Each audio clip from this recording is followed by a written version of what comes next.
Welcome to Blowing Smoke with Twisted Rico. I'm your host, Steve Ricardo, coming to you live from the New Alliance Music and Art Complex in Union Square, Somerville, Mass., which lies right next to Cambridge, just across the Charles River, which separates Cambridge and Boston. Someone did ask me about that, so I want to be clear that the geography's clear. One of the more interesting parts, and not always set in stone parts of my job while working in the music industry, was travel. While I worked for A&M Records in the 90s, it seemed like for a great deal of that time I was on the road. If not with a band, I would be visiting our distribution offices around the country, whether they be in Dallas or Chicago, or I'd be hitting record stores in every city in America. One of the disadvantages of working for a major label at that time was you would get a hefty, I said that was a disadvantage, but it's clearly an advantage. One of the advantages of working for a major label at that time would be that you'd have a hefty expense account and all your travel and hotels would be set up by the travel department. Yes, we had our own travel department at A&M Records, and I even remember Tiana and Michelle, the lovely women that helped me with my travel. They would go over every detail, every flight time, rent a car, limo service, and they'd even let me pick the hotels once I got to know what hotels I wanted to stay in. Like, for example, if I was in New York City, which I was a lot, I would stay at the Paramount in Times Square or the Gramercy Park Hotel. If I was going to Boston, I would stay at the Elliott Hotel, which is a really nice hotel on Comm Ave and Mass Ave in Boston. I even had a favorite hotel in Lawrence, Kansas, the Eldridge, and so on and so forth. There were always hotels that I knew about, and I could pick them. I could pick everything. It was beautiful. It wasn't that pretty when I was working for independent labels. In fact, I remember I wasn't on the list to attend the CMJ convention the first time I went in 1985, but I convinced Wes Hine at Enigma Records to pay for my plane ticket, and then it would be up to me to find a place to crash in New York City. When you're young and you're stupid, you do things like that. But it always worked out. I spent some nights in some strange places, but it usually was worth it. Things got a little better after that. When I went to Roadrunner, they sent me to the Me-Dem convention in 1987, which was held every year in Cannes. This was a convention I ended up attending a bunch of times, and I usually ended up with a very nice room overlooking the French Riviera, so I never really complained about that. Those trips were always combined with stays elsewhere. When I worked for Giant Records in 87, I stayed in England for 4 days in the Kensington part of London. That was fantastic because I knew Queen was met in that area, so I'm a big Queen fan. So the fact that I was staying in the area, in the part of the town where they met, to me was cool. Another time I stayed in Amsterdam for a week. One time I had a layover in Rome. Another in Zurich. You get the idea. But most of my travel was done while I was with A&M Records, and I was usually scurrying around from one city to another after a late night of rock and roll and heavy partying. And I'm talking about heavy, as I was an animal back then. I did party. I enjoyed it. The first time they sent me out was supposed to be for 2 weeks for the Damn the Machine and Voivod tour. Those are metal bands, if you don't know them. And I didn't get home for 6 weeks. I'd be out for 2 weeks, and they'd be like, "Can you stay for another show? Can you stay for another week? Can you do it?" And 6 weeks later, I'm home. That happened a lot at A&M. And as you can imagine, a lot of good stories, and one that I was really reminded of that I'm going to share with you happened while I was traveling. Took me a while to lead up to this, but this is where we're going. I was in Denver in January 1995 for a show.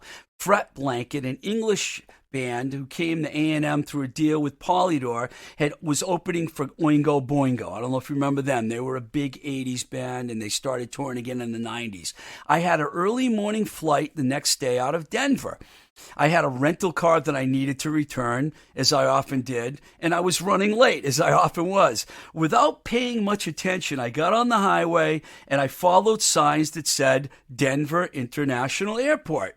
And then when I got off an exit, I noticed there weren't many cars headed in either direction. I'm like, what's going on? So finally, I pull up to a gate that's closed, and there's a guard there. And I'm thinking, did I go to the wrong entrance?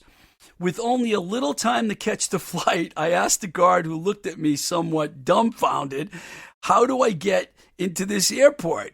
Because I have a flight. And that's when I got the really embarrassing news from the guard. This airport, quote, doesn't open for another month. You need to go to Stapleton Airport. That's where your flight is. I was at the wrong airport, one that wasn't even open yet. And here I was, trying to get on my plane. Of course, I missed my flight.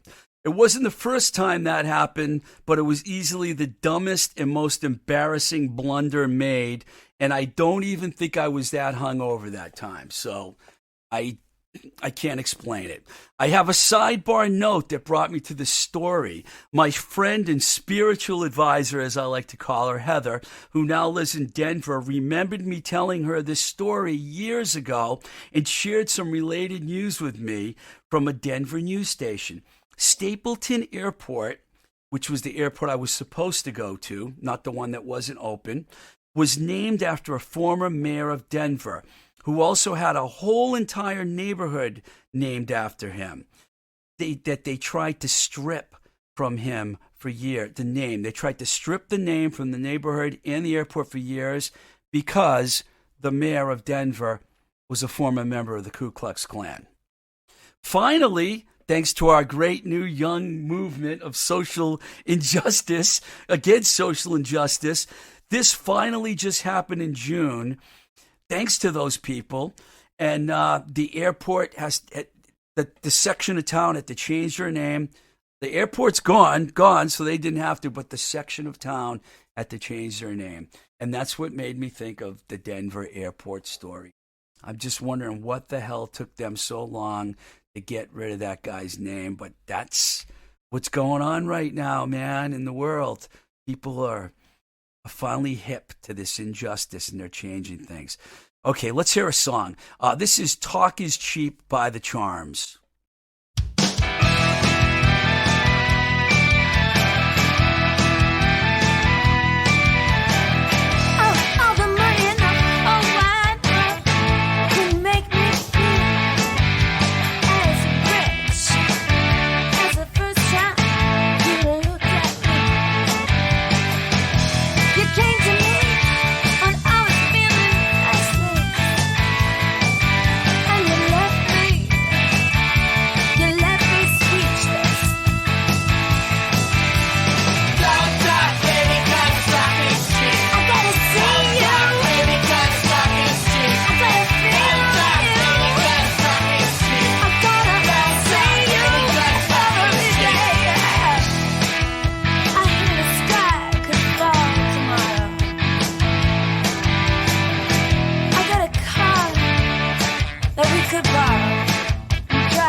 That was The Charms, Talk is Cheap, one of the 3 bonus versions on the Pussycat album, which was released in 2005 on Red Car Records.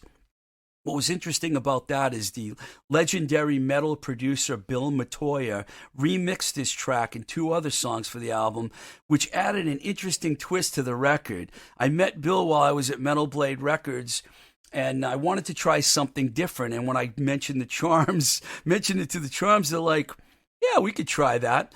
So the man who's famous for working with tons of bands like Slayer, Wasp, and Fate's Warning, and many others, actually remixed that song. And I thought that was a really good track for this show. Don't ask me why, but maybe you'll find out as we go along here. All right. My obsession with 70s music really has no boundaries when it comes to the rock.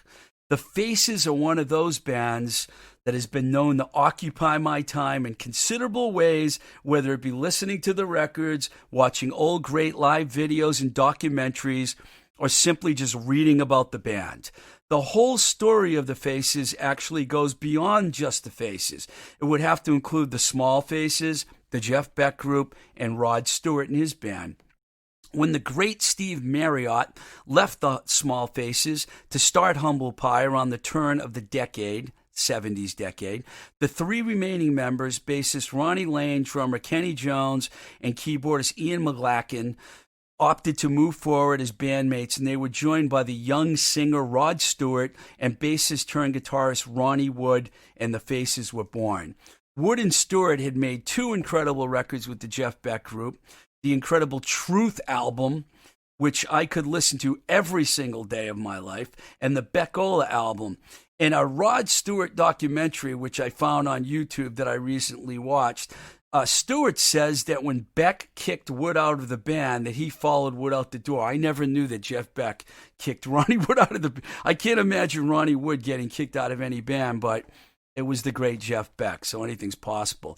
Stewart, who had the looks and the pipes, went on to record his first solo album entitled An Old Raincoat Will Never Let You Down, which came out in early 1970 and is actually known as the Rod Stewart album in the U.S. This record featured a lineup which included Wood and McLaughlin, later of the Faces, and it had that great song, Handbags and Glad Bags. I don't know if you remember that. It's kind of a ballad, one of Rod Stewart's best songs. While all this was happening, the remaining Small Faces recruited Wood and Stewart, as I said previously, and they settled on the name Faces. The label wanted them to keep the name the Small Faces, but the reason they didn't is because all the guys in the Small Faces were all under 5'8". And Rod Stewart and Ronnie Wood were not under 5'8". So they agreed to call the band the Faces. They went on to become one of the most successful and hardest working bands from 1970 to 75. Also, along with The Who, they were also famous as one of the bands that tended to destroy hotel rooms and throw TV sets and things out of windows, which rock bands just don't do anymore. Well, right now, rock bands are doing nothing. But when they were on the road, they just didn't know how to destroy hotel rooms anymore. It was an art of the 70s that just no longer existed. Our friend, this is a great quote that I have to read, our friend and past guest, Greg Allen, of Greg Allen's Fringe Religion, who shares a similar love for the Faces as I do, describes the band as, ready, a boozy, bluesy, ramshackle version of the Rolling Stones that had fallen down a staircase, unquote. Greg Allen with the great quote. Had to use it. Ronnie Wood, in an interview with Louder magazine, described the Faces as a band, quote, a band of brothers. We did love going on the road, didn't like the recording studio much. As a live rabble, I don't even know what that word means, but that's a quote. The Faces had great camaraderie, but we knew it wasn't going to go on forever because the management structure favored Rod's solo career, which we can't blame them for. Rod was always very good to me. I had the best of both worlds there. He's referring to the fact that he played with Rod in the Faces, and he also played on several of Rod Stewart's legendary solo records. The Faces released First Step in March 1970, and it featured a great collaboration of songwriting between the five that was more flamboyant than the Small Faces, mostly because the band took on a more glammy look, led by Stewart, who was much different than Steve Marriott. In 71, they followed up with Long Player, further establishing the band's credentials, but it was clear that they were a great live band, but they didn't have a lot of singles. In fact, the biggest song on that record was a cover of Paul McCartney's Maybe I'm Amazed. Ironically, while this was all happening, Stewart's solo record, these guys are simultaneously, Rod's releasing solo records and he's releasing records with the Faces. Bands don't do that anymore. And it was like in the same year these records were coming out. In fact, the Stewart solo machine was in full gear, as Every Picture Tells a Story was released in May 1971, and the single Maggie May became a huge international hit. I'm sure you guys have heard of the song Maggie May. Brilliant track. The album also included a fantastic cover of I Know I'm Losing You, which had been done by the Temptations. It was a Motown hit, and that featured all five members of the Faces and is one of the greatest covers ever. Riding on the coattails of Stewart's solo success, the Faces released the classic A Nod Is As Good As a Wink. They had such great song titles. Actually, I left part of it out. It's A Nod Is As Good As a Wink to a Blind Horse. The Faces and their titles. Just a nod is as good as a wink. A blind horse. Working with the legendary producer Glyn Johns, I'm sure you've heard of him, many great albums on his resume. That record featured one of the band's greatest hits, Stay With Me. Stay with me. I've been told not to sing on this podcast. Stay with me, 'cause tonight you're gonna stay with me. Broke another rule, Steve. Stewart then released Never a Dull Moment in July 1972, and his star grew bigger with hits like You Wear It Well, a cover of Jimi Hendrix's Angel, and the great Sam Cooke tune Twistin' the Night Away, which a lot of people actually know Rod Stewart from because it was so huge. In March 1973, all this is happening within 5 years, if you can believe this. The Faces released their final studio album called Ooh La La, and that's when the band started to dissolve a bit. Ronnie Lane left the band and was replaced by Tetsu Yamachi. I practiced that name a lot. I got it right. Tetsu Yamachi. Wood then would move on to join this other band, the Rolling Stones, in 1975, and it was all over now for the Faces. Get it? All Over Now? Song title? Rolling Stones? They both did that song, actually. The Faces and the Stones both did that. Of course, Stewart and Wood had much continued success. You're laughing, Herb. I knew I'd make you laugh this week. Of course, Stewart and Wood had much continued success for years to come. They were definitely one of the greatest pairings in rock history. I think we need to play another song now. Okay, so here's a classic by the Mission of Burma. This is called That's How I Escape My Certain Fate. That's how I escape my certain fate. Might be your only chance of moving on your own. Tulsa's not that far. Besides, if you'd stay, I feel a certain guilt. Did I hold you back?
That's How I Escaped My Certain Fate by the Great Mission of Burma from the 1982 Versus album produced by Rick Hart on Ace of Hearts record. You might have noticed I play a lot of stuff from Ace of Hearts on this show. That's because one of the great days for this podcast was the day that Rick Hart told me that I could use any song from his amazing library of tunes for this show, and that was one of my favorites. Before I tell you about the sponsor to this show, I want to tell you that Dia is sitting in the room, my friend Dia, and she's been listening to the whole podcast. I very rarely have a guest in here. She's here, and she might be here in the future. You never know. Okay. My sponsor for this week is Baby Loves Tacos, straight out of Pittsburgh, Pennsylvania. My good friend Zach Shell, who owns and operates the Baby Loves Tacos. I call them the Baby Loves Tacos. I like that because they are the Baby Loves Tacos. He sent over some nice copy, which I'm going to share with you. Here we go. Ready?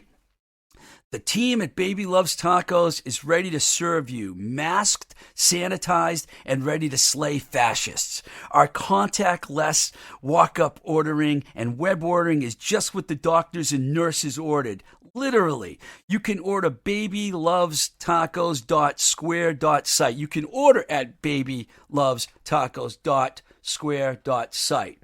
We have been digging in and rallying the support to donate 400 meals a month to a local Pittsburgh women's shelter. If you want to support this initiative, you can purchase a Pay It Forward meal on our website. Also, vote. Let's hit the eject button on the orange Muppet. You call him a puppet or a Muppet, and start building a better world. Of course, we second that. I didn't write that copy. Zach Shell did, and I compliment him for it. And once again, I'm going to say it's fantastic that they're doing that for their community in Pittsburgh. 400 meals a month to a local women's shelter. I can't tell you how nice that is. I can't even find enough compliments for them because it's great.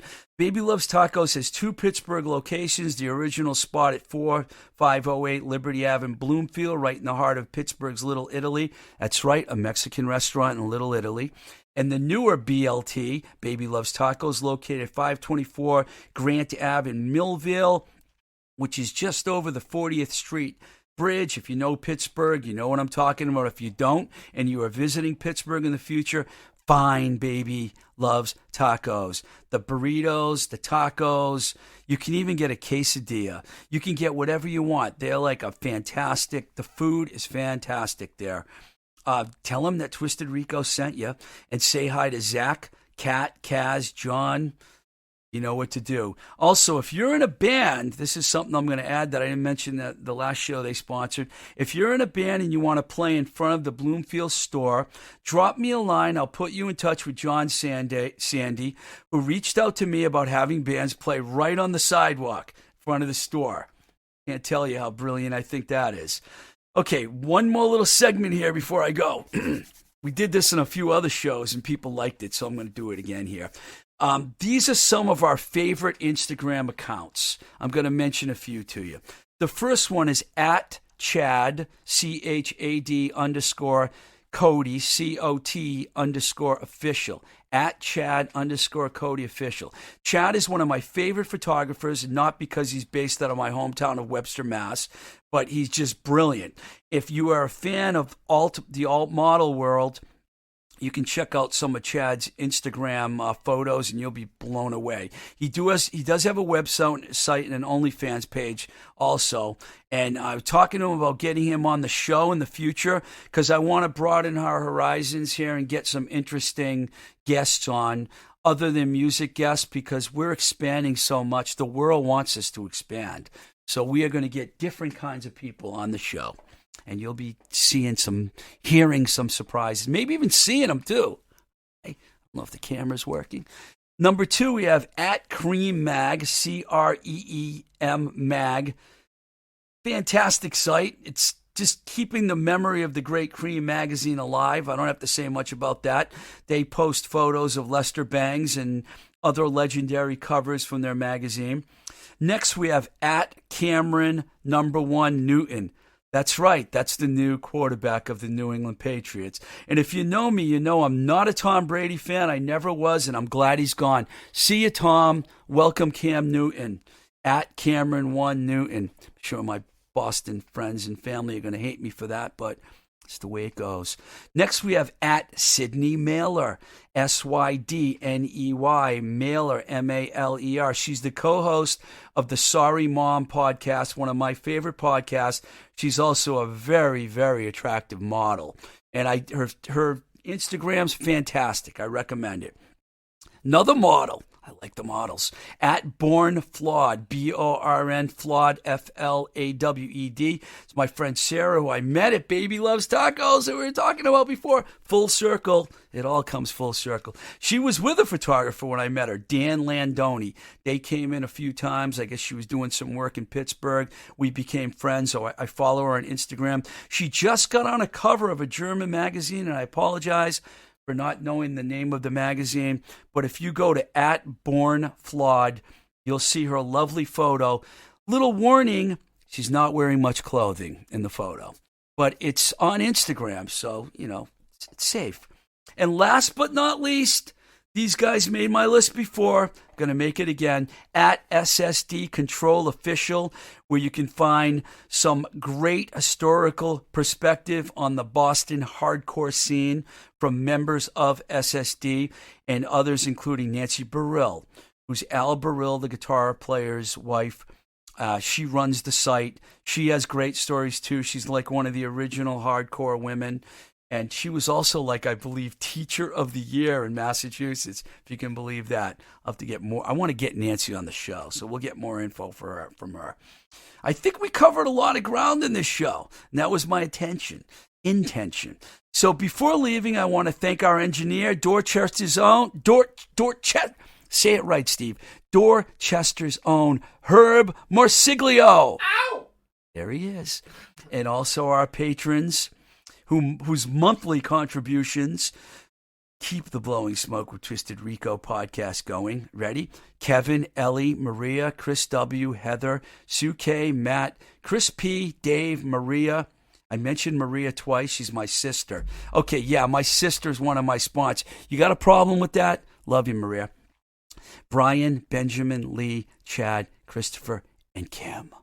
If you want to support the podcast, go to www.patreon.com/TwistedRico. You can contact me at twistedrico@gmail.com. You can follow me on Instagram at TwistedRico or on Twitter at BlowingSmokeBS. There is also a Blowing Smoke with Twisted Rico Facebook page, and you can find some of these shows on YouTube. But be forewarned, you'll have to look at me the whole time. This is Blowing Smoke with Twisted Rico. I'm your host, Steve Ricardo. Till the next time we say goodbye, keep the rock and roll alive. We love you, Busy Phillips.